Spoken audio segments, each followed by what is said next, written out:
Hello people of Earth and other YouTube watchers, my name is Kristen and today I'm going to be doing the Imagine Dragons book tag. So I created this tag because I haven't seen one around and I love Imagine Dragons and I think they're so good, and so I'm just like, why not? Let's make a tag like there's one for Taylor Swift and everyone else. So let's start. Alright, the first song I have here is Demons. When the days are cold and the cards all fold and the saints we see are all made of gold. Demons. What fictional character has the worst inner demons? For this one I was torn between a couple of different characters, but in the end I went with Layla from White Hot Kiss and Jennifer L. Armentrout's Dark Elements series. She's in this kind of bit of a pickle where she's like addicted to human souls and she wants the human souls so badly, and she's half demon so she should take them, but she also shouldn't because she knows that taking a person's soul is wrong. And she's constantly fighting this inner battle between her actual demon side and her warden side, and it's a horrible struggle for her, so Layla. The next song I chose is I'm on Top of the World. I'm on top of the world, hey! I'm on top of the world, hey! This one is what fictional character got duly rewarded in the end? And for this one I decided to go with, I'm going to go with Anna from Anna and the French Kiss, because her dad basically kind of uprooted her life senior year, sent her to a different country and kind of said, here, enjoy, have fun. And like, she was pretty good through all of it. Like, she wasn't happy, she wasn't pleased, but she didn't fight and make a lot of trouble and be a huge problem the same way she could have. And she kind of accepted a lot better than I think I would have done and dealt with it. And in the end, she actually ended up a lot happier. And I think that that was kind of a really nice reward for her being easy for her parents and not making a huge fuss about it, or at least not a bigger fuss than she did. Number 3 is Monster. I'm only a man with those heavens got me. I'm taking a step to escape what's inside me. A monster, a monster. I've turned into a monster, a monster, a monster. It keeps getting stronger. Character that is growing darker inside. Yeah, so basically a character whose inner demons are growing stronger, who's fighting a battle and starting to lose it. And for this one, I'm going with... Alright, so for Monster, I'm going to go with Mara Dyer from the Mara Dyer trilogy, because by the end of her time in this story, she's changed completely from the girl she was before. And she really is a darker person. She's not as kind or as sweet or as innocent, and she definitely has a much greater shadow on her soul. Alright, next song is Warriors. What character deserves more credit? We are the warriors that built this town. Here we are, don't turn away now. We are the warriors that built this town from dust. This one I went with Hazel from the Heroes of Olympus series, because, not in this book specifically, but overall, especially in the last couple books, Hazel saved all of their butts a whole lot. And Hazel did a whole lot of work and a whole crap ton of stuff. Like, she got them out of the Amazon's hostility problems, she fought the final battle against that frickin' witch woman. Like, Hazel did a lot, and people are kind of like, oh, yeah, Hazel, she's off to the side, she's pretty chill. No, like, Hazel is cool, and she deserves a lot more credit than she got. Like, there's a reason she's one of the 7. And she's from an entire different time period, and she's still dealing with all this, like, really well. So can we just appreciate Hazel for a second? Okay, thank you. I bet my life, I bet my life, I bet my life on you.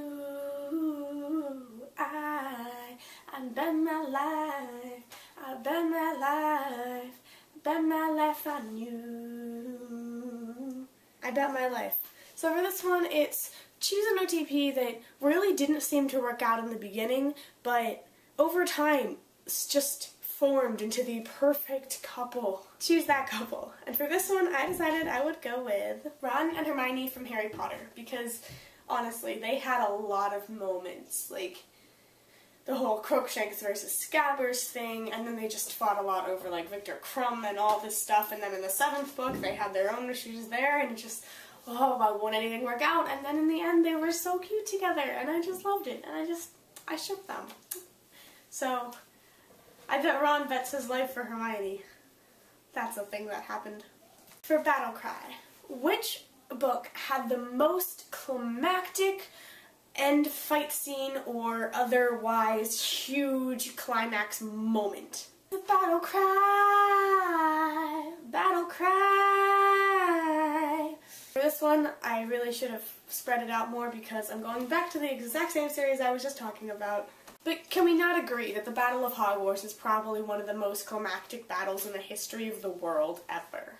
Ah, with all the people and all the different deaths and then all of the different stuff and the Neville and then the snake and then just like that. All of it. Oh, I can't even think about it without going like crazy because it was so, like it went on for so long, but it was so intense and your stomach's just knots and you're like, are they almost okay yet? And then all the different, oh, it's so good. And then,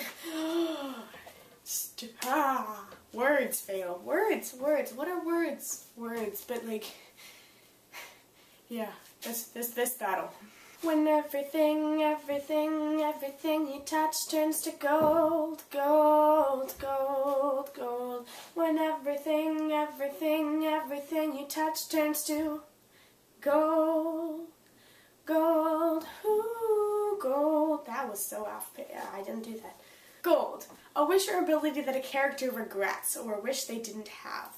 For this one, I'm going to go to The Darkest Minds by Alexandra Bracken because Ruby Daly really does not want to be an orange. She doesn't want the gift or ability that she has. She doesn't want to be able to see into people's minds and make them relive things and force them to do things. She hates it in the entire series and she doesn't know how to use it and she's terrified of it and it's a horrible thing that if she could get rid of, she would get rid of it. Just like she doesn't want to touch things and have them turn into gold. She just wants to touch things and have them be the same things that they were when she first touched them. Is that too much to ask?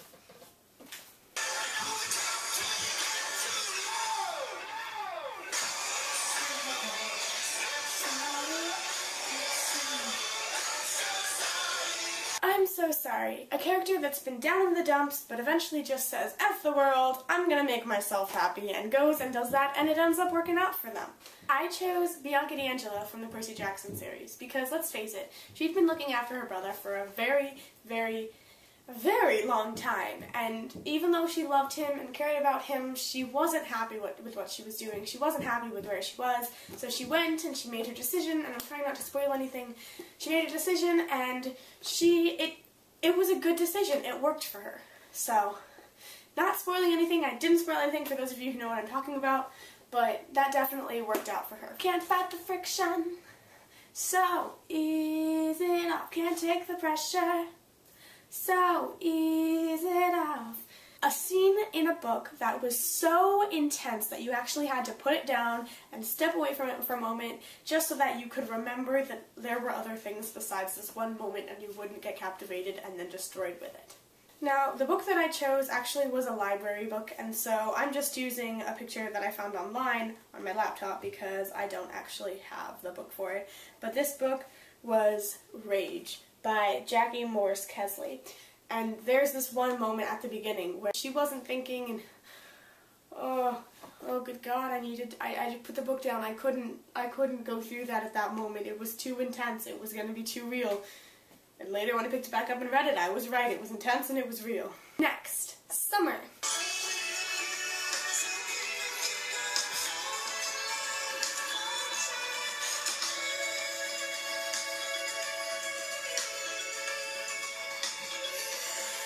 Summer. A couple that is a great summer fling but wouldn't really work for the rest of the time. For this one, I chose Becca and Dale from the Becca Cooper trilogy by Tamara Pierce because, honestly, I love the two of them together. I think they're so great. They're such an OTP, but they have different jobs, they run in different circles, and neither of them wants to change their life. They're happy where they are, and it wouldn't work except for that one time in Poor Kane. But the rest of the time it just doesn't work out, which makes me really sad, but they were a really cute fling when it happened. Dream I wanna dream, I wanna dream, leave me to dream. Dream. A world that is so depressing that it makes everyone sad, but there is a little bit of hope there, so you can dream of a better tomorrow. For this one, I'm choosing The World from Throne of Glass because, oh boy, is this world depressing with the whole no magic thing, the whole I'm gonna kill everyone you love thing. Like, this world isn't very happy or pleasing to anyone who reads it, I think. I mean, I love the story, I love the characters and stuff. I'm not talking about the book, but the world itself is so sad, but maybe we can get somewhere. And by the third book, you're thinking, maybe we can make this better. And that could be really great. So, I'm dreaming of a better tomorrow in this world. 'Cause I'm bleeding out, so if the last thing that I do is bring you down, I'll bleed out for you. So I bare my skin and I count my sins and I close my eyes and I take it in. I'm bleeding out. I'm bleeding out for you. For you. Choose a character that you think made the greatest sacrifice. So for this one, I think that Reina Avila Ramirez Arellano definitely made one of the greatest. One of the most important sacrifices in the story, because I know that a lot of people's lives were uprooted, but Reina actually turned around and said to everything she'd ever known by the Romans, well, just about everything she'd known, the only place that she'd had a home and really had a family that cared about her, and said, hey, this is what we need to do to take care of us and our world. And she went and she carried the statue to Camp Half-Blood, and she went out and she trusted the newcomers, and she did what she thought was right, and that was such a large sacrifice, because without her, none of it would have worked out, and none of it would have actually happened, and oh, she went through so much trouble, and it was so good in the end. I love her. Play Underdog.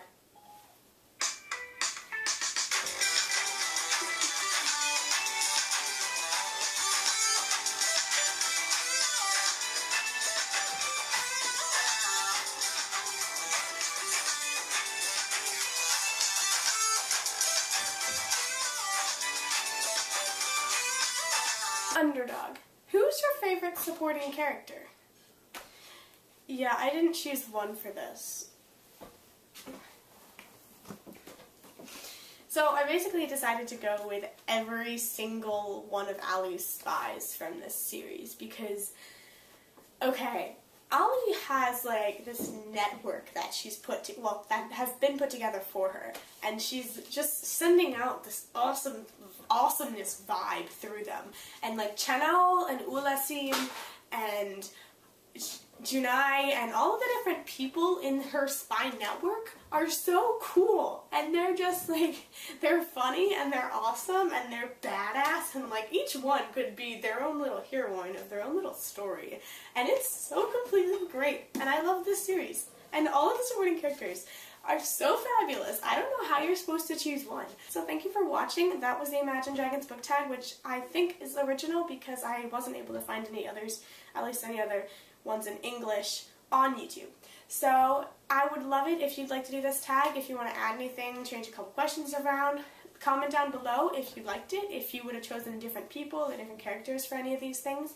And until I see you next time, read, adore, and ship it more. Goodbye!